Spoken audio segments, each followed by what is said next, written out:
काय रे काय हिरामन हा मित्र हिरामन हा बोला या तुमच्या चित्र शहराला शिक्षण देत आहे हो शिकत आहे विचार चांगला हो आहे पण तुम्ही सुट्टी देत नाही नाही सुट्टी नाही बघा परीक्षा अंगावर आहे परीक्षेची वेळा सुट्टी देत नाही नाही नाही परीक्षेची वेळ आहे, सुट्टी देत नाही. हा काही करा हा कशी करा कारण त्याची बाबुली निघून आली कोण त्याची बाई बहीण खूप शेवंता हिशोबंत हा आणि हिरामन करू रडत होती म्हणून म्हणजे बाहेरून गावी आली का हा म्हणून मी निघून आलो माझ्या मित्राला कल्पना देण्याकरता म्हणून बोलली. बरं बरं बरं तुमची गोष्ट बरोबर आहे बरं. परीक्षाची वेळ आहे जर आता तुम्ही सुट्टी दिल्या हो तर उद्या त्याचे 2 पेपर जातील तर नापास होईल.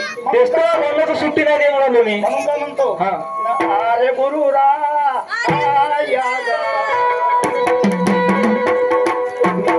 त्या वैराला.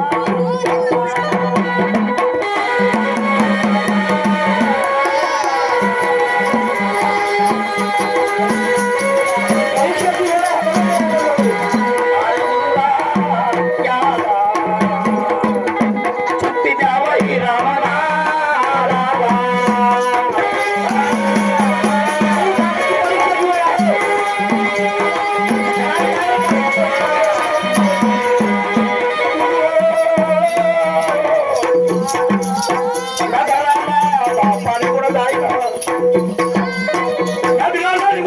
माझ्या बहिणी पुढे म्हणतात भेट घेई नंतर गुरुजी तुमच्या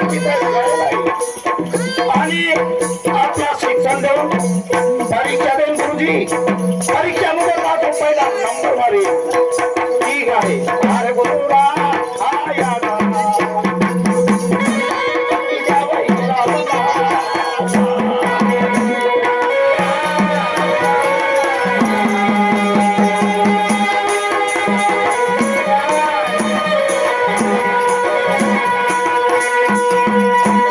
बरं ठीक आहे तुम्ही त्यांचे मित्र म्हणतात आम्ही आपल्या भरोश्यावर घेऊन जाऊन राहिल्या हो ना. काय कमी जास्त झाल्यास नाही, नाही. त्याचे जिम्मेदार तुम्ही राहा सभा कमी जास्त होणार नाही त्याची बहीण कारण की हिरामन आमच्या चित्रशाळेचा एक नंबरचा पोरगा आहे शिक्षणामध्ये आहे ना आहे परंतु त्याची बहीण हिरामन करत होती हो आणि त्याच्या वडिलांनी त्याच्या बहिणीला काढून दिलं शिवाच्या हाताने अरुण्याला घेऊन गेला तिचा वणीवत करण्याकरता अरे रे रे, पण घेऊन जा घेऊन जा त्यांना घेऊन जा मग. चला घरा मग घेऊन जा.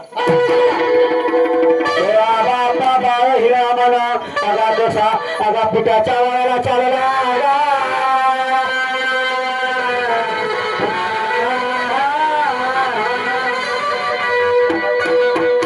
घोडाला गोमाईचा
होय आता आपण घरी निघून आलो हो तू जा बाबा आपल्या घरी हो आणि कसं काय तुझे वडील आहेत माय तुझी बहीण कुठं गेली का गेली नमस्कार बरं नमस्कार बाबा.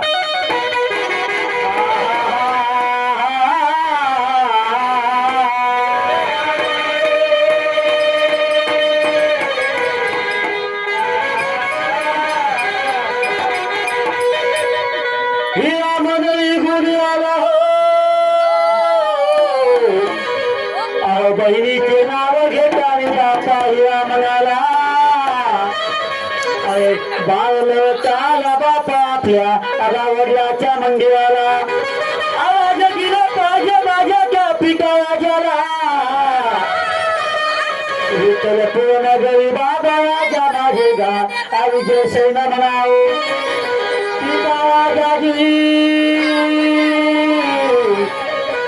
माझे जन्मदारीचे पिता राजा म्हणाव आलो बापा तुझ्या बाळ